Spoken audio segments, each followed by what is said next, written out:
Hi all, welcome back to the Monder Mix.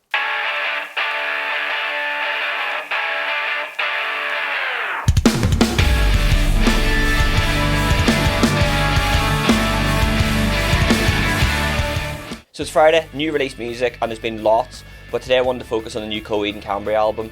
So to be honest, I'm not massively into the lore behind a lot of the Coheed stuff. I've loved the songs, used to cover some of their stuff in bands before, I loved the band, but for me I always had that kind of I don't really follow the story of the villains and the heroes and all that, what goes on with it, but I really like the music. Claudio said in an interview, and I'm going to quote it from my notes here, "If you're new here, there's no homework required to directly tap into the host's struggles and triumphs, although you might be drawn in anyway." So for me, I was taken in going, right, okay, I don't actually need to know many of the backstories between this to enjoy this album.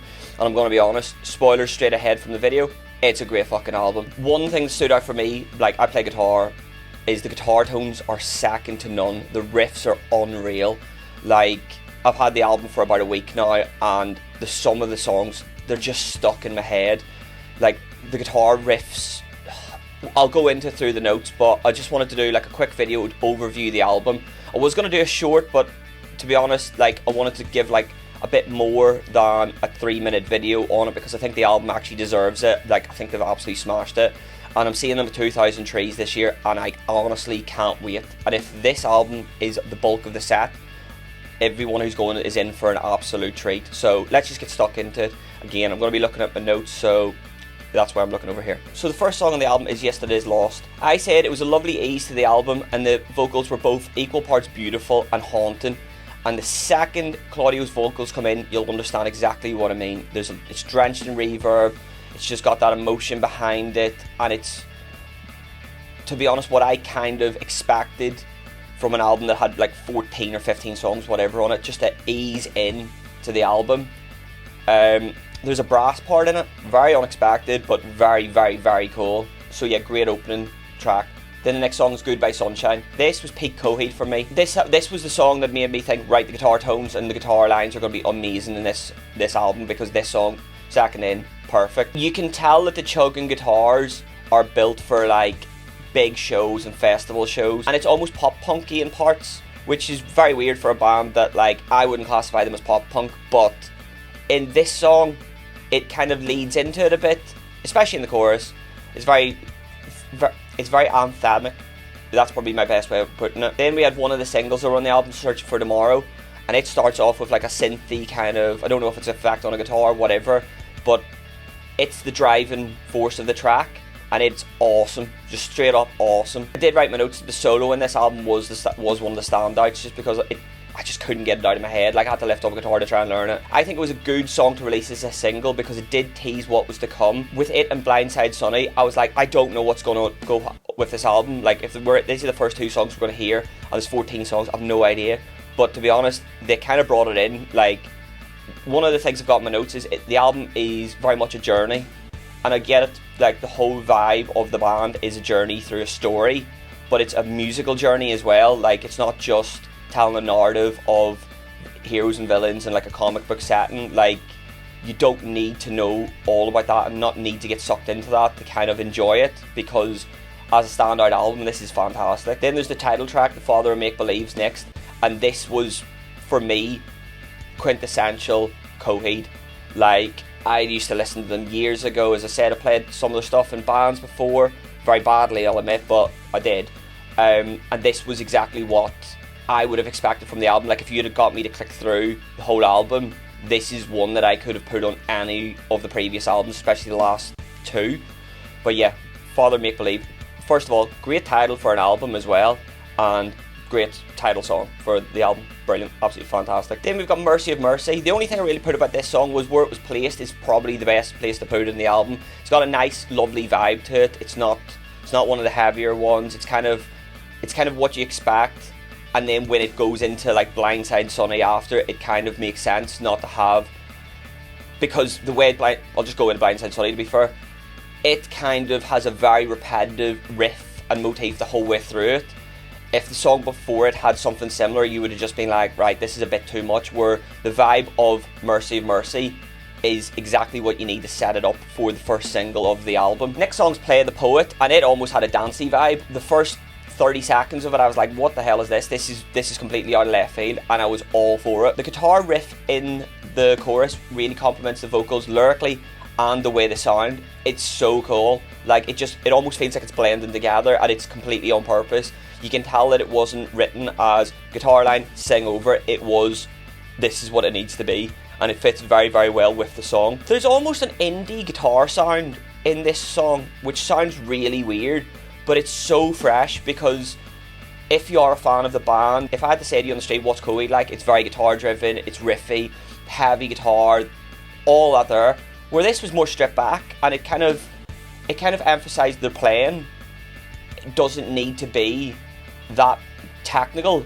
Like, the composition can stand out on its own, and it really does in this song. I fully believe that. Then there's One Last Miracle, and it has a very jumpy rhythm throughout the song, and it gets you thinking, whoa, there's thought in this. It's almost like an off signature. Like, it's not, but the way it is, it's almost like he's singing very slightly off the beat, and that's what gives that jumping, and that's what gives it that kind of syncopated, kind of like out of time feel. Unreal. Very, very well done, and I wasn't surprised that they did it. They are very good musicians, so this song for me is like a standout for proving like putting different rhythms into songs really work. Next song's Corner My Confidence, and it's almost like the acoustic song of the album. Like, it's not played on acoustic guitar, but it's very stripped back, I would say. Very nice. It was the break that you kind of need in the album. Like, there's another 5 or 6 songs. Placing it here was a good decision. The next song, which is almost like the last song of the album, but it's not, and I'll get to that, is Someone Who Can. And it honestly gives the biggest summer vibes ever. Like, this was one of the songs where I was sitting listening to my headphones in work going, oh, and looking out the window and it was sunny. I was like, oh, this is awesome. Like, this gives me this feeling of, oh, I'm in mid-August, whatever. Brilliant song. It's another one that has a very indie vibe to it, which I'm not complaining about. It fits with their style, with the moving of the genres and moving with the journey, and it's just a really good song. And the reason I said it's like the last song of the album is like there's 4 more songs, but it's like they're called like the Continuum 1, 2, 3 and 4 with extra titles after them. And listening to the 4 of them in a row, it almost does feel like there was your album and here's a block of songs that need to go together. And I like that. Like, I tried to listen to the album up until Someone Who Can, and that was it, and I left it like that, and I didn't feel like I was missing out on much. Where the next 4 songs, they're still fantastic songs in their own right, but with them being that block on their own, you could almost go in and have like a mini playlist on your own. Try it yourself and you'll know exactly what I mean. First one, Welcome to Forever, Mr. Nobody, gives me such late Avenged Sevenfold vibes. It's crazy. Like, it's got that diminished fourth or whatever it's called, the Devil's Note or whatever they call it, and it's just so cool. This song was one of the songs that stood out, and I was like, this band can literally do anything. Like, this is a very mid 2015s kind of, again, I'm going to use Avenged Sevenfold as the example, but like that Nightmare and After vibe, and they killed it with this. Like, obviously I'm not saying that they're copying that style, but that kind of like metal meets Tim Burton guitar line, that's exactly what it feels like to me. The Flood is track 2 on the last couple of tracks. It's the longest song on the album, but it really doesn't feel like it. And I feel that's with the chugging guitars, because it does drive the song along. Like, it doesn't just drive it along in kind of like music. You feel like it feels like it's going faster than it is. Like, it's 6 minutes long, and 6 minutes is fairly long for songs, especially like when there's songs 3-4 minutes here. But this one really, really didn't feel like it, and it was just cool.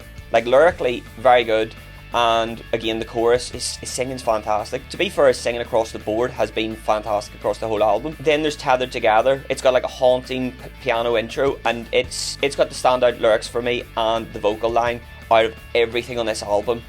And this was one that I'd played about 3 or 4 times in a row because I was so into it. I thought this is probably one of the better ones. If it wasn't part of the 4 at the end, like, I would have had a track 4 or 5 in the main album, because I think it would have fit well there, but there's obviously a reason why it's near the end of the album, and like, I get it, I do get it. And So It Goes is the last song on the album, and it is a great closer. It's got like a very jumpy vibe, and it goes through the genres. It's got like a cinematic feel to it. It's so good. To be honest, the first listen to this album, I was like, right, was this that good? Because maybe I was building it up with the hype of hearing it early or whatever, but like I've had a week to listen to it, and it is such a good album.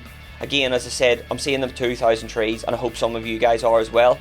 And there's a lot of songs on that album that I really want to hear them play live and see how they deliver them live. Like the ones that's got synthy intros or guitar effects that sound like they're a bit out of the norm. I think they're going to be the standouts live, especially with Welcome Home and all the other hits that they've done over the years. Like obviously we want to hear them, but like with them touring this album, I really want to hear this album, and that's big for me. Normally I'm very much on the case of I really want to hear the hits, play 4 songs off the new album, where if they came on stage playing most of these, I'd be more than happy.